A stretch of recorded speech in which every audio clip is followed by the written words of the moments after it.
سودی نظام کے ذریعے سے سارے غریبوں کی دولت ان چند لوگوں کے ہاتھ میں آ جائے گی جن کو فن آتا ہے غریبوں کی دولت کے چھیننے کا، اور جن کے پاس ذرائع ہیں غریبوں کی دولت کے چھیننے کا۔ میں بار بار کہہ چکا ہوں، سود کس چیز کا نام ہے؟ غریبوں کا پیسہ امیروں کے پاس کیسے آئے، اس انتظام کا نام ہے سود۔ سود کیسے ملتا ہے؟ سودی قرضہ دینے والے سے قرضہ لینے والے کون لوگ ہوتے ہیں؟ امیر یا غریب؟ غریب۔ اب کسی کو مکان بنانا ہے، کسی کو فریج خریدنا ہے، کسی کو اے سی خریدنا ہے، کسی کو اپنی شادی کرنی ہے، کسی کو کار لینا ہے، کسی کو بائک لینا ہے، اور اس کے بعد پیسے نہیں اور شوق ہے۔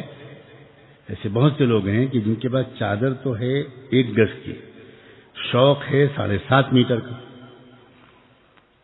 اور اکثریت آج ایسی ہے کہ وہ انسان جو یہ جج نہیں کرتا کہ میری حیثیت کیا ہے، تو میں اپنی حیثیت کے حساب سے زندگی کو کے معیار کو بناؤں اور آہستہ آہستہ بڑھنے کی کوشش کروں۔ یہ جو اس وقت کا ایک عجیب غیر فطری زندگی ہے کہ انسان کے پاس جو وسائل ہیں اس میں وہ اپنی زندگی کا معیار بنائے، کسی اور کو دیکھے مت، بالکل مت، اور آہستہ آہستہ آگے بڑھے۔ کوئی حرج نہیں، کسی نے منع نہیں کیا کہ آگے بڑھنے کی کوشش مت کرو، بالکل نہیں، لیکن کرو تم سائیکل لے کر مرسیڈیز کا مقابلہ کرنے چلے۔ پاگل خانے کے سوا تمہاری جگہ کیا ہے؟ سود کسی کہتے ہیں؟ غریب انسان۔ غریب کا مطلب صرف وہ غریب نہیں جس کو آپ غریب سمجھتے ہیں۔ جو میں کہہ رہا ہوں، یعنی ایک آدمی جو کام کرنا چاہتا ہے اس کے پاس اتنے وسائل نہیں، اب وہ قرض لیتا ہے، چاہے وہ فیکٹری کے لیے 5,000 کروڑ روپے قرض لے، وہ بھی غریب ہی ہے۔ اب وہ جو قرض لے رہا ہے تو اس قرض کو کاہے میں سے دیں گے بینک اس کو؟ اپنے باپ کے پیسے میں سے وہ بینک لون دے گا؟ ہم نے، تم نے، سب نے اپنے جو پیسے بینک میں جمع کرا رکھے ہیں انہی میں سے نکال کر وہ 5,000 کروڑ کو دے دے گا۔ نانا جی کی دکان، حلوائی کی دکان پر نانا جی کا فاتحہ، پیسے ہیں ہمارے تمہارے، اور مل گئے امبانی کو، مل گئے اڈانی کو۔ اچھا، اس نے پیسے لے لیے، فیکٹری بنائی، فیکٹری میں کوئی پروڈکٹ تیار ہوا، اب اس کو 5,000 کروڑ کا جو ریٹرن تو داخل کرنا ہے، تو 5,000 کروڑ داخل نہیں کرنا واپس، اس کو داخل کرنا ہے 6,500 کروڑ مثلا۔ ابھی تو 1,500 کروڑ مزید وہ جو بینک کو دے گا اپنی جیب سے دے گا۔ اس نے فیکٹری میں آپ کے پیسے سے جو چیز بنائی اس کی قیمت کو بڑھا کر پھر ایک مرتبہ آپ کی جیب میں ڈاکہ ڈالے گا، اور پھر اس کو مہنگا کر دے گا۔ وہ مہنگا کر کے مارکیٹ میں لائی، مہنگائی کیوں بڑھ رہی ہے، اور گھٹنے کا کوئی سوال ہی نہیں پیدا ہوتا۔ جب چائے بیچنے والا جب یہ وعدہ کرے کہ میں مہنگائی گھٹا دوں گا، تم نے پڑھی ہے اکنامکس؟ بابا تم چائے بیچو جا کر بھائی، واقعی یہ سنجیدہ بات ہے۔ کیسے مہنگائی گھٹ جائے گی؟ کوئی مجھے بتائے، سمجھائے کیسے ملے گا؟ سودی نظام کے خاتمے کے بغیر مہنگائی کے گھٹنے کا خواب دیکھنا سارے لوگ چھوڑ دیں۔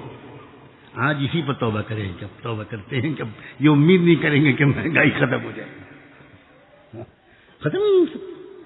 اب سود آپ سمجھے نا، سود اتنا منطقی بات ہے، دیکھو کتنی آسانی سے سمجھائی جا سکتی۔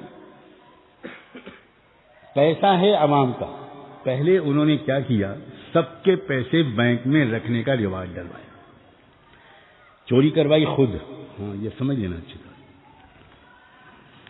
جو تھانے سے ملے ہوئے بھائی لوگ ہوتے ہیں ممبئی کی اصطلاح میں، وہی چوری کرواتے ہیں، اور اس میں تھانے کا کمیشن ہوتا ہے۔ تو پہلے چوریاں کروائی گئی، 17ویں صدی میں، 18ویں صدی میں چوریاں کروائی یورپ میں بہت زیادہ، اور چوریوں کے بعد انہوں نے ایک راستہ نکالا کہ بھئی یہ حفاظت نہیں ہے، گھر میں پیسہ رکھنا صحیح نہیں ہے، تو بھائی آپ پیسہ اپنا جمع کرا دو اور ہم سے اس کے بدلے ایک رسید لے جاؤ، جب آپ کو ضرورت ہو تو پیسہ ہم سے لے لینا۔ یہاں سے بینکنگ سسٹم کا آغاز ہوا۔ لوگ ڈر کے مارے پیسہ وہاں رکھنے لگے کہ بھئی وہ تو گھر پہ رکھیں گے چوری ہو جائے گی۔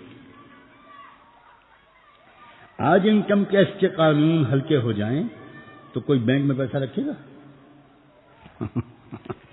سب وہاں جا کر اس لیے جمع کرتے ہیں مجبوراً، کیا کریں؟ تو یہ پہلے فضا بنائی جاتی ہے تاکہ عوام کے غریبوں کے پیسے اکٹھا ہوں۔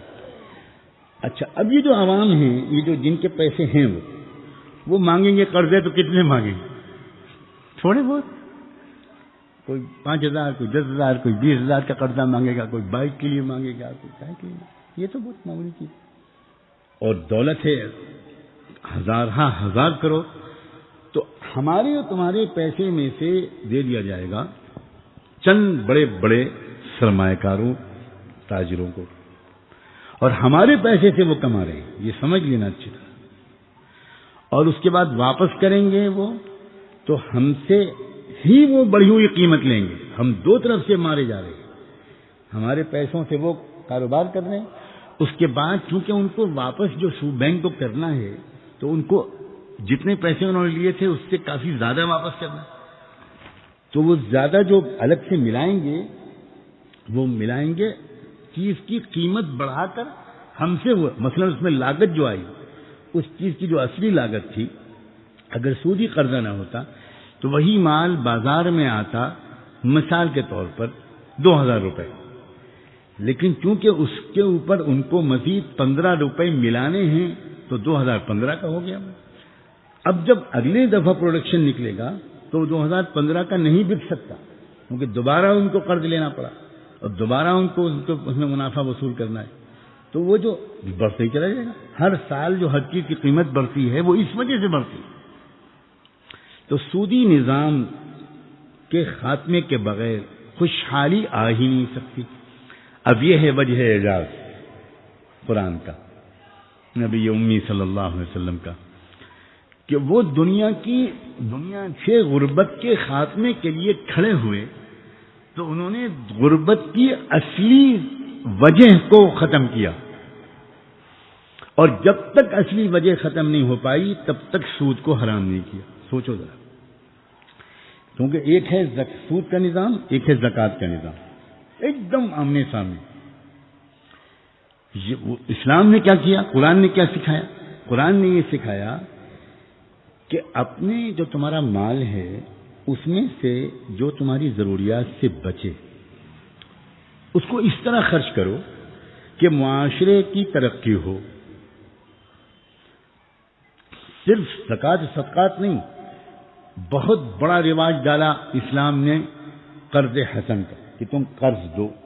اسلام نے رواج ڈالا مضاربت کا، اسلام نے رواج ڈالا مشارکت کا، اسلام نے رواج ڈالا مرابحہ کا۔ یہ جو طریقے ہیں کہ کسی کی محنت کسی کا سرمایہ اور دونوں نفع نقصان میں شریک، یہ سماجی برابری کی ضمانت ہے۔ اس میں فائدہ ہوگا تو دونوں کا ہوگا، نقصان ہوگا تو دونوں کا ہوگا، ایک اوپر اور ایک نیچے یہ نہیں ہو سکتا۔ بہت آسان کر کے کہ میواتی بھی سمجھ جائیں اس طرح بیان کر رہا ہوں، اور کاش کے جواز ہوتا تو میں ایک ایک سے فیس لیتا۔ اتنے مشکل مضامین کو اتنی آسان میں بیان کرنا آسان کام نہیں ہے۔ لوگ عام طور پر ان چیزوں کو بہت مشکل سمجھتے ہیں، یہ بالکل آسان کر کے سمجھنے کی ضرورت ہے۔ اگر ایک ڈیل کے ایک پارٹی کا پروفٹ ایشورڈ ہے، یقینی ہے کہ اس کو نفع ہوگا، اور دوسرے کا غیر یقینی ہے، آپ بتاؤ برابری بڑھے گی یا نہ برابری بڑھے گی؟ نہ برابری بڑھے گی۔ کاروبار میں نفع ہو گیا تب بھی اس کو نفع ہوگا، کاروبار میں نقصان ہو گیا تب بھی اس کو نفع ہوگا۔ اسلام اس کو حرام کہتا ہے، یہی ربا ہے، یہی سود ہے۔